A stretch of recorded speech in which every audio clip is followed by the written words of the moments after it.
Yo, what is up guys? Delboy here, aka Blue Collar Sports TV. Hopefully you guys are doing well.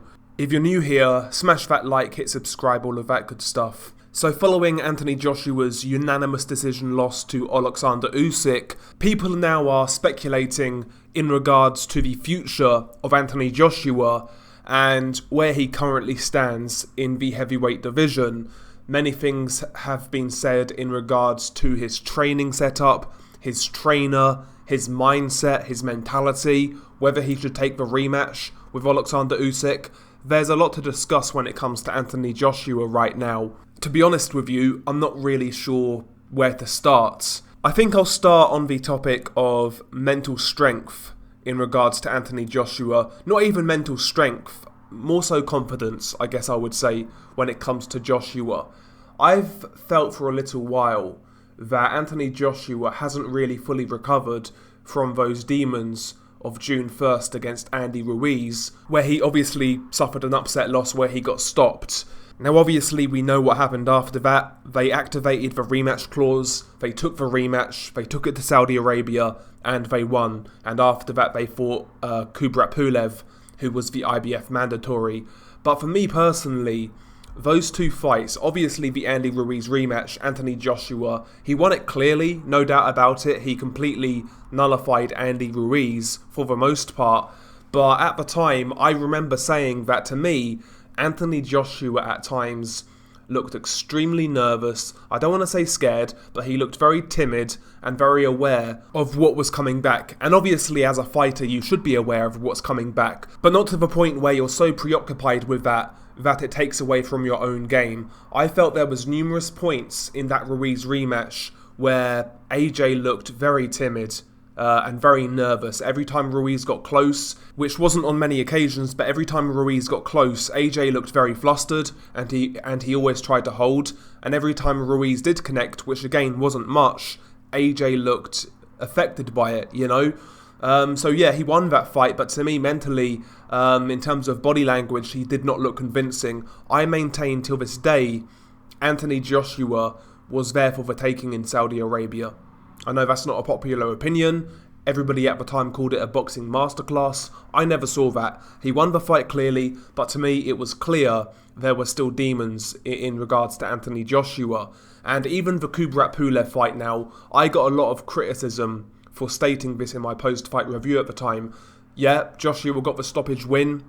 He looked good in spots, but for me, once again, in that fight, he spent far too much time being concerned with what was coming back. He was fiddling around. As far as I'm concerned, Kubrat Pulev should not have made 10 rounds with Anthony Joshua, and I think for Joshua pre-Ruiz, he wouldn't have made 10 rounds with AJ, I'll be honest. As far as I'm concerned, that was a shot Pulev in there, and it was concerning to me that he took Anthony Joshua 10 rounds, and it was concerning that, again, certain points in that fight, you know, even when Pulev was just throwing the odd jab, the odd speculative right hand, it just seemed to panic AJ in that fight. And again, I got a lot of criticism after stating that in my post-fight review. The AJ fanatics, not fans, the fanatics, were very critical. They was like, oh, he got the job done. He won by 10th round stoppage. He dominated. Yeah, he did. He basically won every round, got a few knockdowns, and got the stoppage. He won the fight. He won the fight quite easily, but it's just the little things I was picking up on that made me think when he's in there with a killer or somebody who's technically sound, these issues might actually come up to haunt him. And I think we saw that against Alexander Usyk. Again, I maintain that Anthony Joshua's confidence has been severely dented after that Ruiz loss. He looks like he's overthinking in there.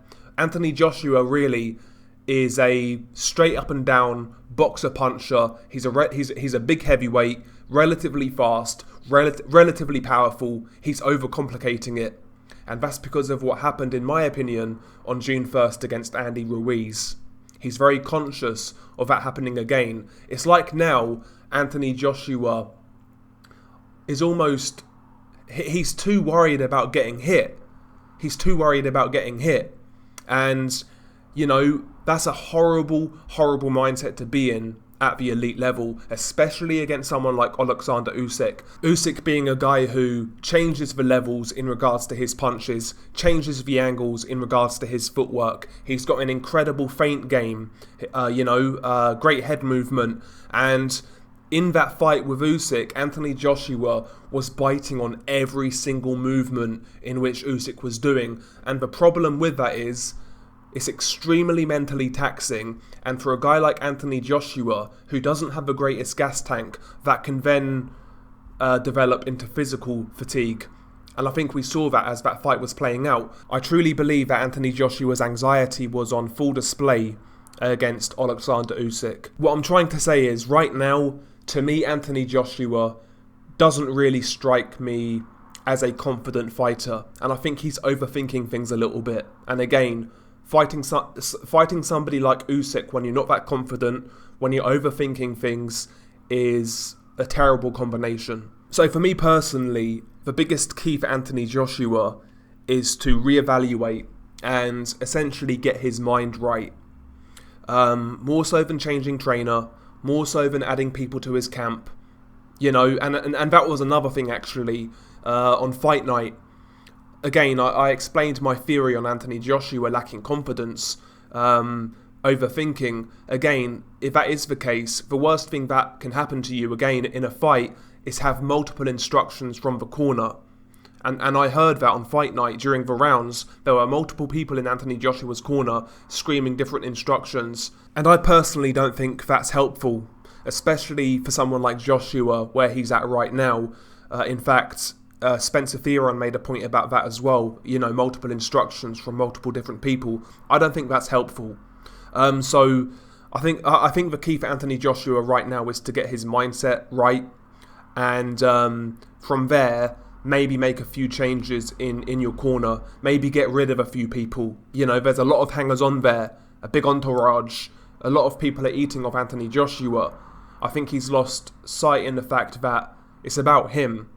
He needs to do what's best for him. I know he says he prides himself on being loyal, but sometimes you need to be ruthless.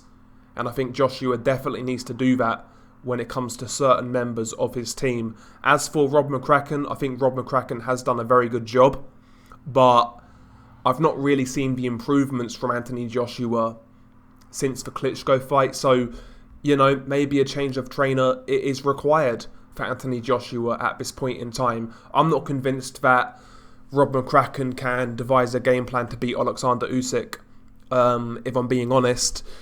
And I wouldn't mind seeing Anthony Joshua try and train somewhere else.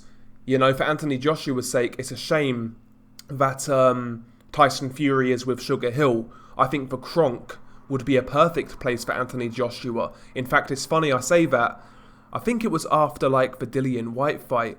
No, after the Matt Skelton fight, I went back and watched a post-fight review from Hatman, and I left a comment on that channel then, back in 2014, whenever the Matt Skelton fight was. I left a comment on Hatman's channel saying I'd like to see Anthony Joshua with Sugar Hill. That was back in 2014. But obviously Sugar Hill's not available, so I'm not really sure who the right guy for AJ is. If we're talking a UK trainer, maybe Shane McGuigan. I think that could work. But I would definitely be looking at a new trainer if I was AJ. It just feels like he's stagnated in recent times. I feel like he's got to get out of that comfort zone. Training at Finchley, training in Sheffield with the amateurs. Should a pro really be training with amateurs? I think he needs to switch it up, change his comfort zone, go somewhere else. Maybe even go abroad to America. I think he needs a shake-up, Anthony Joshua. And in regards to the rematch, I'll be honest, I'm not really convinced that Anthony Joshua should take that rematch. He was soundly beaten. He didn't adjust in the fight, and I struggle without him landing like a Hail Mary punch and knocking out Usyk. I struggle to see how Joshua beats Usyk. And another loss to Usyk would obviously be a lot more damaging. Right now AJ has 2 losses, one of which he avenged. He's still a big player in the heavyweight division. He's still top 5. He's still a big draw in the heavyweight division. I don't see the problem in AJ stepping aside and having a few, lower level fights. in his next few fights. Maybe have a comeback fight against a mid-tier guy in his next fight. After that, maybe a rematch with Dillian Whyte. AJ's going to get a title shot again if he doesn't fight Usyk again. He'll get a title shot again. The sanctioning bodies would love that with the money AJ generates. So I think AJ needs a process of rebuilding at this point in time. You know, they took that Ruiz rematch, and I understand why. And obviously they won that fight, and they got a boatload of money as well in Saudi Arabia. But in hindsight, I wonder if that was really the correct decision in terms of career development. Because I don't think AJ ever truly exercised the demons of that first Ruiz fight. I really don't. And I think we saw that in the Alexander Usyk fight. I think Anthony Joshua right now is a guy who's overthinking. I think he's doubting himself. And I've seen that in the ring ever since that first Ruiz fight. Anthony Joshua, he's still a top heavyweight. He's still top 5 as far as I'm concerned. He's still a big draw. And he's still got a future. And he is a very good heavyweight. But things right now for Anthony Joshua aren't quite right. And I think he needs to reflect on that and change a few things up. I'm not convinced that Alexander Usyk is the correct fight for him next. But if he takes that, fair enough. You know, he's got the rematch clause. And taking that fight again would show what sort of fighter AJ is. I think he genuinely does want to fight the best. I don't particularly like Anthony Joshua outside the ring. I've said that. I've been very honest about that. But I do genuinely think he wants to fight good competition, and that is admirable. But sometimes you need to take a step back, reevaluate, and change the way you kind of see yourself and see the sport, and adapt. That's what I think Anthony Joshua needs to do right now. But again, there's a lot of people around him who are eating off him, and I'm not sure that's going to happen. I think he's going to get thrown into that rematch with Alexander Usyk. And like I say, right now, if AJ can't land a perfect shot, he's not going to beat Alexander Usyk in a rematch. He's not going to beat him. I see people say AJ just needs to really go at him and be aggressive. Yeah, maybe that might work. But if it doesn't work, AJ's going to be fucked down the stretch. He's going to be gassed, and he might get stopped. So we'll see with Anthony Joshua. We'll see. He's not done. He's still got a lot of great fights in him. There's no doubt in my mind about that. But the next steps are critical as far as I'm concerned. And I just don't think a rematch with Alexander Usyk is necessarily worth a risk if you're looking at his long-term career. But even if he fought Usyk and lost again, he's still a big name.